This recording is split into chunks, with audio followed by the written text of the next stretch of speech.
Hello, bankers. Welcome to Learning Sessions. We are continuing the series of question on international trade finance. So आपने अगर अपना conceptual part international trade finance का ख़त्म कर लिया है, so these video questions practice is going to be very helpful for you to brush up your concept, to finalize the things that you need to remember in your head. क्योंकि जब हम question करते हैं तो बार बार points repeat होते हैं and वो चीज़ें आपके माइंड में पक्की बैठ जाती है and then it's more easier for you to remember this things in exam. तो इसलिए इनको ज़रूर देखना है, क्वेश्चन को फुल वीडियो को देखना है एंड तक। बट वन कंडीशन कि पहले आप पढ़ के आओ एंड उसके बाद आप फील करोगे कि आपकी इतनी अच्छी प्रिपरेशन हो रही है क्वेश्चंस की मदद से। नाउ आपने अगर कोर्स में एनरोल नहीं किया, क्योंकि जो भी सारा कंसेप्चुअल एक्सप्लेनेशन वाला पार्ट है वो आपको फुल बहुत अच्छे से एक एक चैप्टर का आपको करवाया गया कोर्स के अंदर, तो वो आप देख सकते हो by downloading learning session IIBF exam app. अब एंड्रॉयड एंड iOS दोनों पे अवेलेबल है। तो कोर्स में एनरोल करते ही सबसे पहले आपको हर एक चैप्टर के डिटेल्ड कंसेप्चुअल वीडियोस मिलेंगे एंड उसके साथ साथ उन सारे चैप्टर्स के आपको क्वेश्चंस भी करवाए जाएंगे for your practice and for strengthening your concept. इसके बाद आप अपने एंड से just MCQ and mega mock test जो कि आपको कोर्स के अंदर अवेलेबल कराए जा रहे हैं उसकी प्रैक्टिस करोगे and you will be ready for the exam. So that's the strategy. If you ask me कि आपने इंटरनेशनल ट्रेड फाइनेंस को क्लियर करना है with good marks, so follow these steps, simple. And start करते हैं हम अपना चैप्टर 5.3 आज का। तो 5.3 हम कर रहे हैं about foreign trade policy. Foreign trade policy कौन सा गवर्नमेंट अथॉरिटी इशू करता है? It is issued by the DGFT, right. तो DGFT जो फॉरेन ट्रेड पॉलिसी इशू करते हैं उसके बारे में हम पढ़ने वाले हैं। This chapter was specifically about FTP 2023। Okay, तो क्वेश्चन नंबर 1 देखते हैं।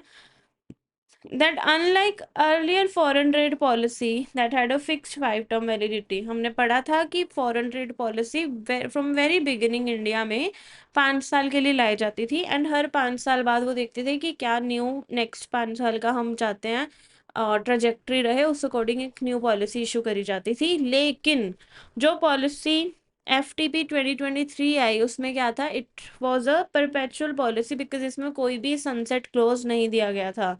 So, in practical term, why does this imply for businesses? What does this imply for businesses engaged in export or import? तो businesses के ऊपर क्या फायदा होगा इस चीज का? It automatically renew every 5 year with no government intervention. Answer is no. It will continue indefinitely but can be amended whenever necessary by government, right? कि पॉलिसी यही चलेगी बट जहां जहां अमेंडमेंट की नीड होगी तो गवर्नमेंट उस चीज को अमेंड करते रहेंगे। It can not be modified once announced, ऐसा किसी भी लॉ में नहीं होता है। We can always amend the law. It has an indefinite life but lapses automatically once the USD 2 trillion export target is achieved. So that option is also not valid. Right तो ये हो गया question number 1।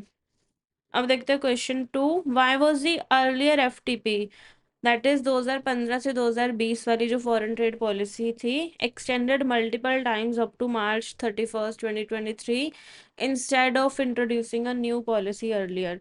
तो क्यों ये चीज हुई थी? बिकॉज जो हमारी 2015 की पॉलिसी थी that was suppose to be amended in 2020, but 2020 के बाद कोविड की वजह से क्या हो गया, पूरा इकोनॉमी डिस्टर्ब हो गया एंड ट्रेड में बहुत ज़्यादा ड्रास्टिक चेंजेस आए। तो उन्होंने इसलिए थोड़ा उसी पॉलिसी को एक्सटेंड करके न्यू पॉलिसी लाने में वेट किया।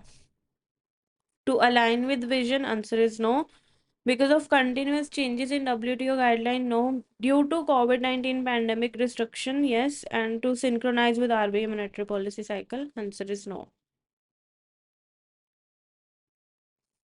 Question 3.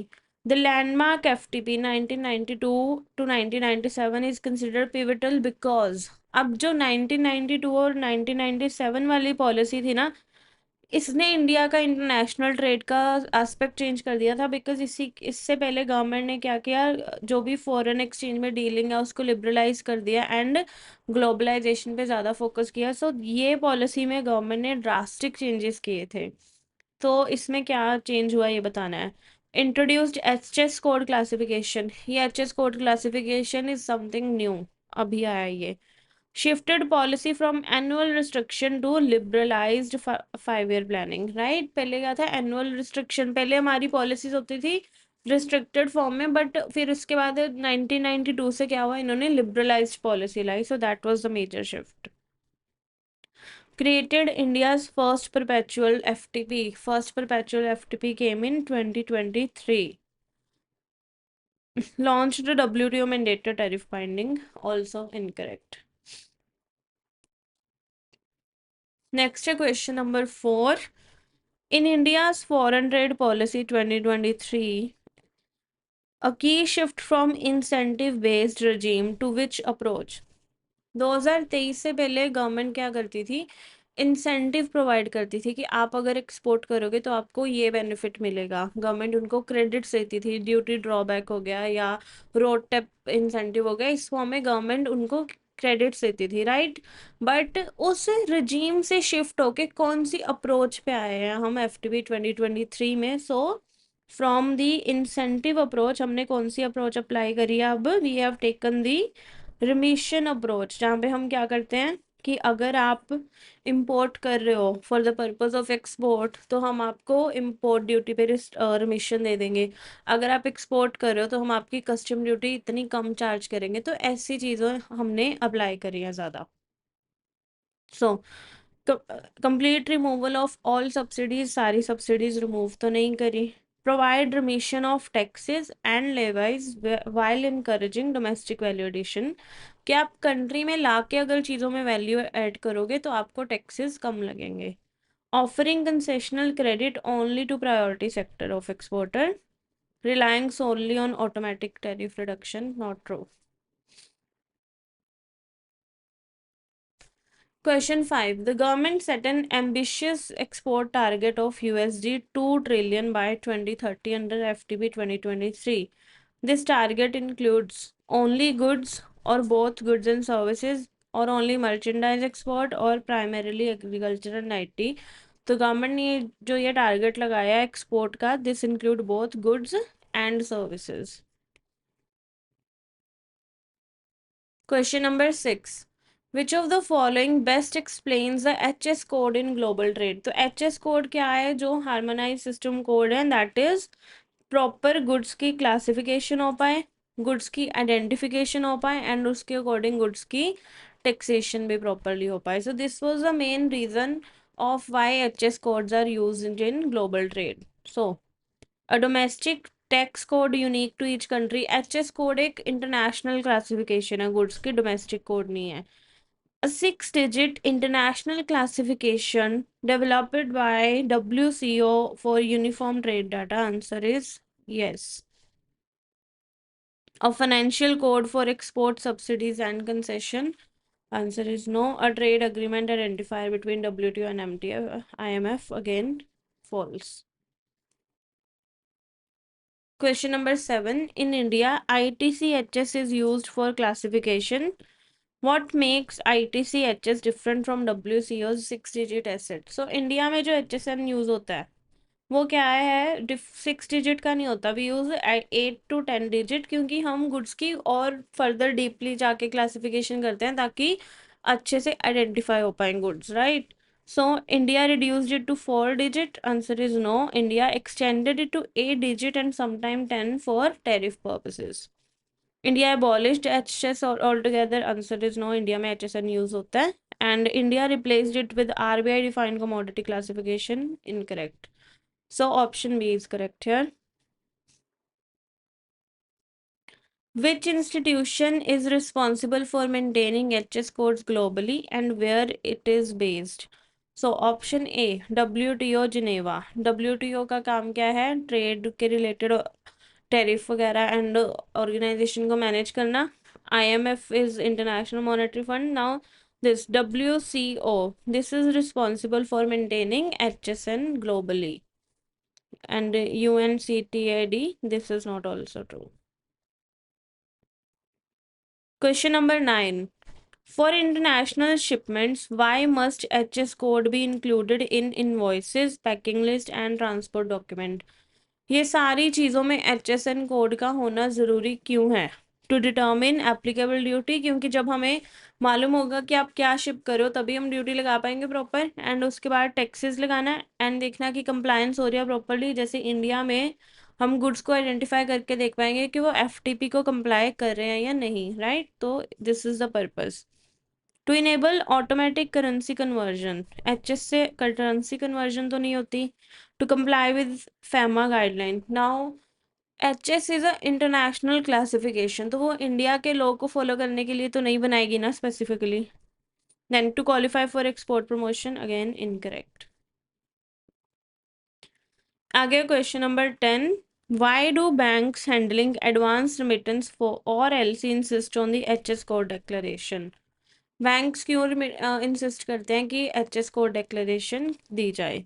It helps and decide whether forex hedging is required. Foreign hedging decide करने का काम एक्सपोर्टर का है, ना कि बैंक का।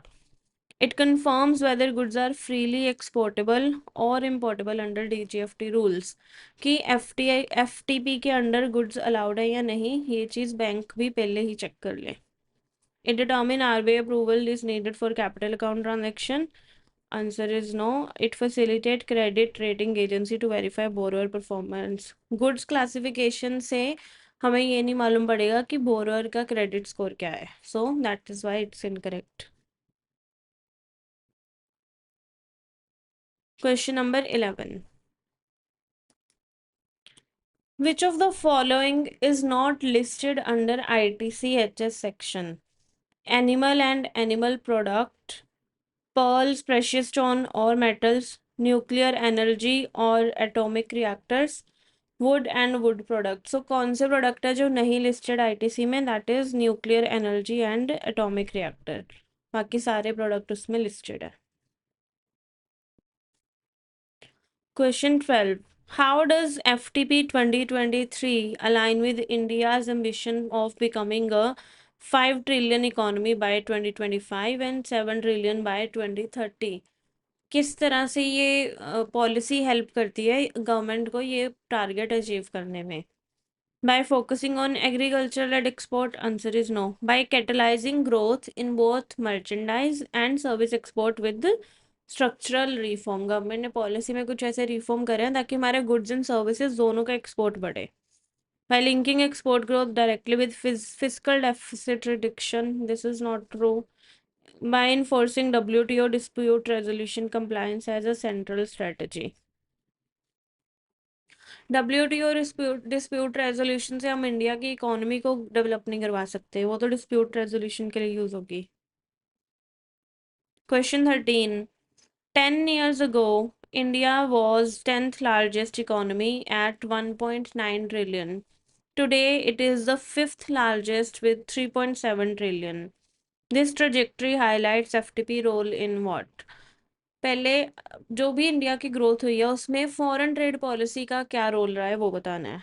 Stabilising exchange rate through RBI. So exchange rate से foreign trade policy directly linked नहीं है. Exchange rate is separate thing. Catalysing trade led growth and liberalised reform. हमने कुछ ऐसी ग्रोथ करी है कि हमारा ट्रेड बढ़ा, उसकी वजह से इकोनॉमी ग्रो हुई है, right. Reducing dependence on HS code by boosting domestic trade, answer is no. HS code से इकोनॉमी के डेवलप होने का लिंक नहीं है. And prioritising inward remittance over merchandise export. So merchandise export को हम ज़्यादा प्रमोट कर रहे हैं ताकि हमारा ट्रेड बढ़े. And that is why this option is not true. So correct option is option number B. Question 14. What is the primary rationale for including service export explicitly in Foreign Trade Policy 2023, unlike earlier policies that emphasized merchandise? So, इससे पहले की जो policies थी, they focused more on merchandise और goods export, but 2023 में हमने services पे focus क्यों किया? बिकॉज इंडिया का ज़्यादा एडवांटेज किधर है? इंडिया आईटी में ज़्यादा, आईटी में या आईटी इनेबल्ड सर्विसेज में ज़्यादा इंडिया का ग्रोथ हो रहा है ग्लोबली. सो इस वजह से उसको प्रमोट करना चाहते हैं हम ताकि हमारी इकोनॉमी ग्रो हो. India's comparative advantage in IT और IT-enabled services and rising share of global services trade, क्योंकि आज के टाइम में सबसे ज़्यादा आईटी सर्विसेज अगर कहीं पे आउटसोर्स हो रही हैं, सो दैट इज़ इंडिया। जब भी आईटी की सर्विसेज लेने की बात होती है फॉरेन कंट्रीज में भी, they do recommend Indian IT engineers, so that is why. To reduce trade dispute under WTO's goods agreement, to bypass tariff classification difficulty, so ये सारी चीज़ें रेगुलेटरी हैं, इससे आप ट्रेड ग्रोथ या इकोनॉमिक ग्रोथ नहीं कंडक्ट कर सकते हो, because RBI requested it under FEMA compliance framework. Incorrect. Question 15. If a commodity is not freely importable or exportable under DGFT, what must an importer or exporter produce for bank while remitting or offering LC? अगर freely इम्पोर्टेबल नहीं है goods, it means आपको कोई ना कोई authority चाहिए होगी, कोई ना कोई ऑथराइजेशन या परमिशन चाहिए होगी, तो वो आपको दिखानी पड़ेगी। सो फैमा कंप्लायंस सर्टिफिकेट आएगा फॉरेक्स में, जब आप फॉरेक्स में डील करो, बट गुड्स की परमिशन चाहिए, तो this is not correct. Special waiver from W T O से नहीं जाएंगे ना, हमारी इंडिया की पॉलिसी है तो इंडिया की अथॉरिटी वैलिडेट करेगी। अ वैलिड लाइसेंस और permission as per DGFT policy, this is the correct answer, that this is what's needed अगर आप किसी ऐसे गुड्स में डील कर रहे हो जो फ्रीली ट्रेडेबल नहीं है। Insurance backed guarantee that is not equal to permission. Next question है, which of the following are true about FTP 2023? It replaces incentive with remission. Answer is yes. It is perpetual with no sunset clause. Yes. It restricts India's export only to WTO compliant. Incorrect. It explicitly targets USD 2 trillion export by 2030. That's also true. So A, B and D are correct. Question 17. Consider ITC-HS under Indian trade classification. It is based on WCO's HS code structure. Yes. It uses 8 digit nomenclature and sometimes 10 digit. जो India में है ITC-HS वो 8 to 10 digit है, और जो international है वो 6 digit है. So this is true. It entirely abolishes the original 6 digit code. क्या ये जो original code है उसको completely abolish करे? Answer is no. It includes 21 section and 99 chapter, and this is also true. So option A, B and D are correct. Question number 18. Which of the following correctly describe the significance of HS code in international banking and trade? Option A, bank needs HS code on invoices for LC processing. Bank को LC process करते वक्त HS code देखना है कि FTP को comply कर रहे हैं या नहीं। Answer is yes. HS code help custom in deciding tariff duty. Yes. They serve as international finance account under IMF। ये अकाउंट का काम तो नहीं करते। They ensure goods are correctly identified as freely tradable और requiring licence. So option A, B and D. Next question, with reference to India's economic ambition and FTP, which statement holds true? India aimed to be third largest economy with 5 trillion GDP in 3 years. Yes. FTP 2023 is expected to catalyze this growth direction, right? Indian GDP was 1.9 trillion 10 years ago and is now about 3.7 trillion. Yes. FTP 2023 focuses only on merchandise export excluding services. Answer is no. Services पे भी बहुत ज़्यादा focus किया गया in FTP 2023. So A, B and C are correct. And last question from this chapter, which of the following statement about the evolution of India's FTP are accurate? Option number 1, FTP 1992 to 97 was a landmark shift for introducing liberalization and 5-year planning, right? Policies after 1997 followed a strict annual release until 2002. Annual release बंद हो गया था उसके बाद. FTP 2015 to 20 was extended until March 23 due to COVID, right? FTP 2023 broke precedent by being perpetual with no sunset clause. That is also true. So A, C and D are correct. And with this your complete revision of chapter 5.3 is done and I think हमने हर aspect बहुत अच्छे से cover कर लिया है। Even 2-3 बार हमने almost हर point को repeat करा है ताकि आपके माइंड में अच्छे से वो चीज़ें सेट हो जाएं। सो वीडियो अच्छा लगा हो तो लाइक ज़रूर कर देना एंड अगर इसी तरह अपने सारे क्वेश्चंस की प्रिपरेशन करना चाहते हो तो जल्दी से कोर्स में एनरोल कर लो, क्योंकि हम इसी तरह इसी डिटेल में हम सारे चैप्टर्स को कवर करेंगे बहुत अच्छे से। और कंसेप्चुअल वीडियो अगर आपने एक बार देख ली फिर वैसे ही आपके माइंड में फिक्स हो जाएंगी चीज़ें।